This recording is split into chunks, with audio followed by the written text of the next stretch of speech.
Since the Chinese Communist Party, CCP, took power by force in 1949, all religions and spiritual beliefs were one of its main targets of repression.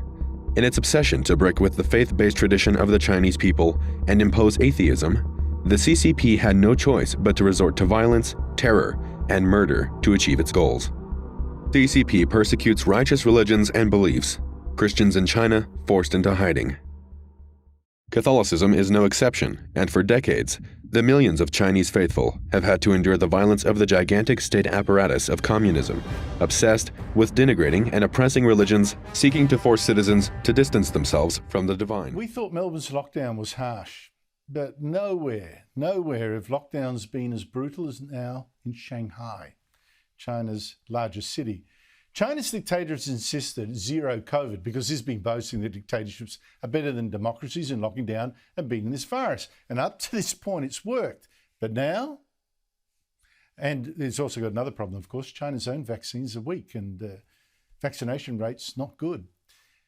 Well, as you get in a dictatorship, Shanghai officials have gone really hardcore to please the boss. They've been walling off building complexes. If a building has even one infection, in some cases everyone inside could be shipped off to quarantine camps that have been built in sports grounds, for instance. People who fight back face extraordinary treatment. And now some areas of Shanghai have even been told no deliveries at all, not even of food, for 2 or 3 days. And any delivery men caught not following orders can get beaten. One truck got stopped by a man begging for food and then crying when given bananas and crackers. There are also videos circulating that I can't show you of suicides, people jumping off buildings. And there have been breakouts from lockdown buildings when one factory complex, in fact, had a couple of workers test positive. Hundreds of colleagues fled to avoid getting locked up. In some areas, the frustration has led to angry protests.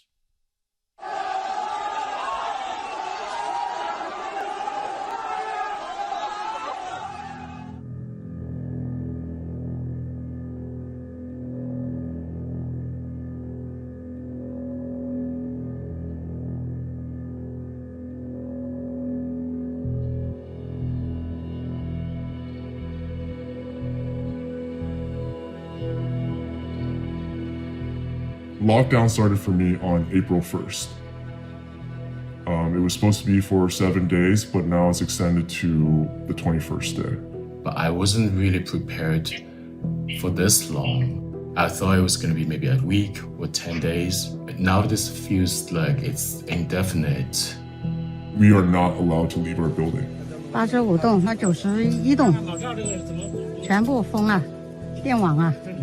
We can't really go up and down the elevators. There's guards, not guards, but they call them big whites, guarding the front door, and there's only one entrance.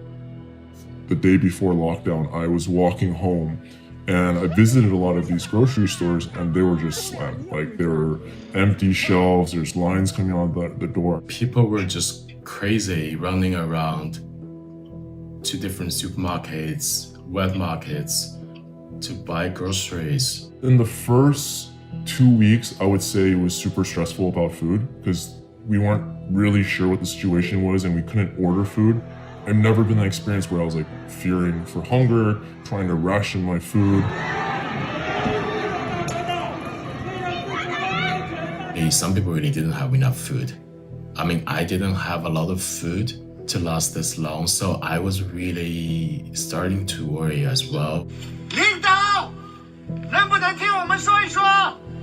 我们现在这里要什么没什么，买都买不到，怎么弄？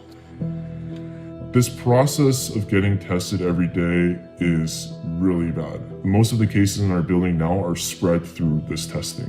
I think there was 0 cases at the beginning of lockdown, and slowly after 2 weeks, there's more and more. Like it doesn't really make sense.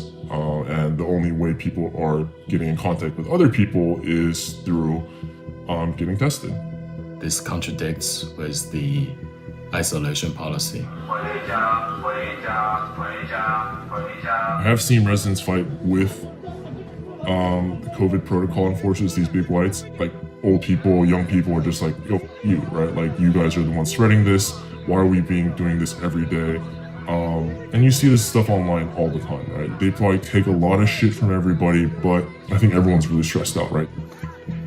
Social media is super scary. Like, I mean, you're not seeing a lot of good things on there. The food rations that the government gives you, right? You see all these reports about the processes and like how bad things are, right? 我们小区就是有这样一位独居的老奶奶，她看不见的就是，然后这样的一个独居老奶奶，没有任何的。前2天她甚至3天没有吃过饭，在天津一直喊救命。然后我也打过12345以及镇政府的一个热线电话，至今没有人上门帮助这位老奶奶。You see mostly anger. 要把我和我婆婆还有我女儿带走，你把我们3个带走，你把一个没有断奶的儿子，你没有断奶的4个月的小孩给他留在家里是干什么的？是让他死吗？ You see people dying.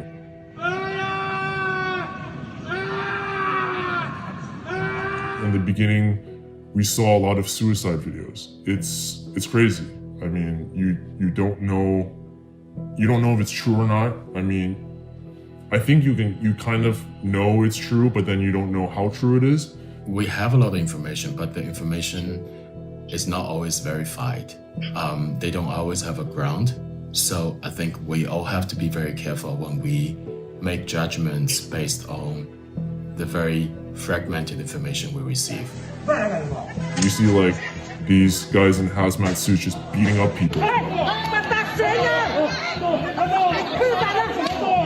Or you see a lot of stuff of like people trying to protest and then getting in trouble.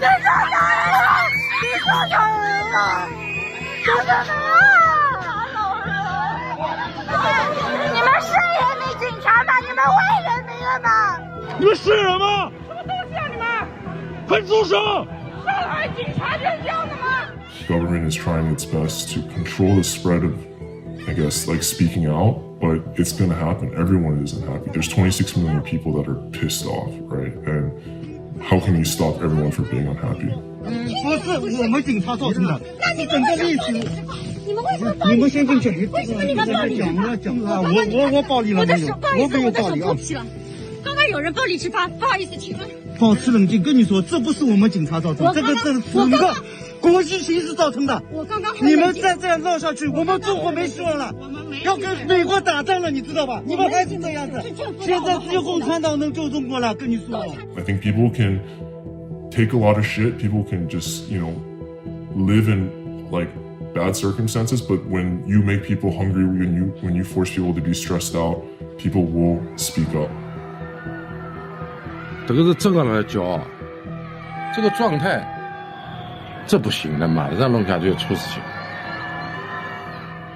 I hope people stay alert, and I hope the situation will change. I hope people will get out of the situation, and start living.